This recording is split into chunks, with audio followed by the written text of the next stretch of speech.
Hello and welcome to Commodity Champions. Well, there's plenty that has happened in the previous week. The government has been in a giving mode, and on Friday we saw some big bang coming, which really has been bigger than budgets, is what the market participants have been saying about as well.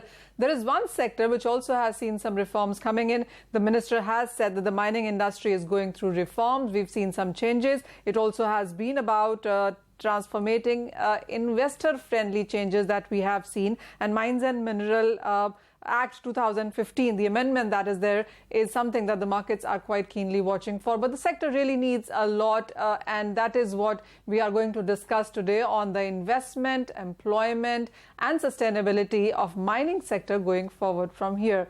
Joining us are some very special guests. We have with us Mr. Satish Pai from Hindalco. We also have Vinay Prakash Goyal, who is from Adani Enterprises, and Mr. R.K. Sharma of FIMI as well is joining in the discussion. But first of all, I want to speak to you, Mr. Pai, and what has been your sense? While plenty is being done for various other sectors, the government clearly seems to be hearing right now, listening, taking in feedback. What is it that the mining sector has been making as in presentations to the government, and what would you look forward in sense of policy, regulation, reforms from the government? So I think that, from a mining policy, as I said, from opening it up for commercial mining, trying to attract investment, I think the government has made a lot of positive steps. What they have to do now is to make sure that some of the hurdles we face, like the Land Acquisition Act, I think trying to acquire land for mining still is a very, very cumbersome activity, and the prices and the complexity is huge. So I think the Land Acquisition Act needs to be looked at. The second thing is getting forest clearance. It's a reality that most of natural resource will be in some sort of either a forest or what was considered forest, deemed forest as we use in the technical terminology. But I think trying to get forest clearances and that whole process of getting the land along with the forest clearance and the environmental clearances, today if you want to start a mine, could take anywhere between 3 to 5 years. I think this process needs to be streamlined and made a lot more quicker. In no way I'm saying that we should compromise any of the environmental norms or the sensitivities we have regarding the environment. But I do think compared to Australia, Canada, Brazil, this timeline that it takes to start up a new mine and get the requisite clearances, I certainly think can be speeded up and made a lot more efficient. So, Mr. Pai, how have the investments really been? And when it comes to employment generation, this is something that most sectors would have been looking at, would want to see as well. So when it comes to rural and urban, how have you seen employment generation, and what are the kind of investments as well that you continue to see sustaining when it comes to mining sector?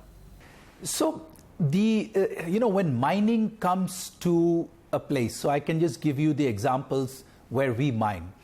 Now, what is true is that per se directly in mining, as you use more and more of the latest technology, the mining operation itself does not generate a lot of employment. But the indirect impact of mining coming into a remote area and the general development that takes place generates a huge amount of employment. So that's my first point. The second point is the policies of companies that are in those mining areas have to also be tuned towards what I would call a sustainable mining framework. And that has to do with livelihood generation, preserving some of the natural things that the farming people are used to do in that area. So I think from a livelihood and an employment generation point of view, at least around the mines that we work in, we have seen that we can have a big positive impact on the employment of the people in the area where the mines are. Sure. The other thing really has been about the mining technology as well. But that's a part of the sustainability going forward. And it actually is all tied together when you look at investment, employment, the kind of cues that we're getting in from the international markets as well. So how do you look at India a few years from now, and what are we looking at when it comes to our own mines and minerals in the country? So I think mining for India is probably one of the most high potential areas that can really make a difference to the development of our country. I think India is blessed with a lot of natural resources, whether it's coal, whether it's bauxite, whether it's iron ore. And I think that we are just scratching the surface in terms of exploiting this potential. I think we should look at countries like Canada, Brazil, Australia, Russia. All these countries have actually taken huge advantage of the natural resources and the mining sector. And the mining now plays large parts of the GDPs in those countries and have well set those countries to move up the value chain and become, middle to high income countries. So I think for India, mining sector is probably one of the most high potential as far as development goes. So that's my first point. The second point is the natural resources in India are in what I call in the heartland states. Western Orissa, Chhattisgarh, Jharkhand, UP, Madhya Pradesh. And this is where the natural resource wealth of India lies in. And these are some of the states that probably need a lot more development to happen, because large parts of the Indian growth story that have happened have been more or less on the coastal states. And it has been in sort of consumption-based, IT-based, startups. But I think for these heartland states to develop, where there is huge amount of population as well, I think mining is probably the biggest hope that we have. So I think mining in India, huge potential and can make a big difference to the growth of the country.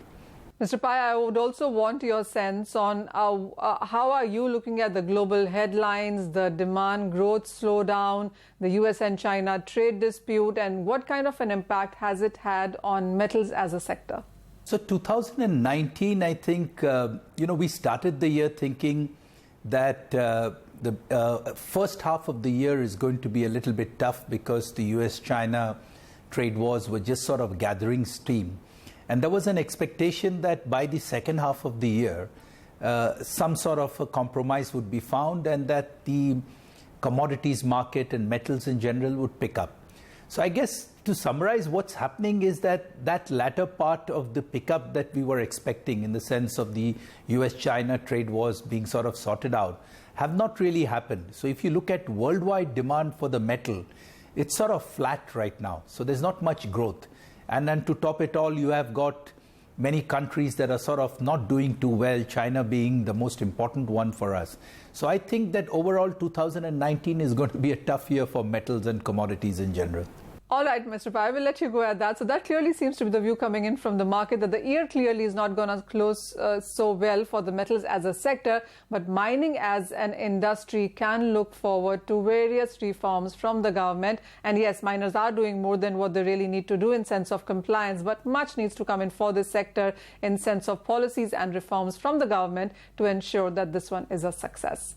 With that, we'll go for a break. When we come back, we'll also have conversations from Adani Enterprise and FIMI on their sense on mining.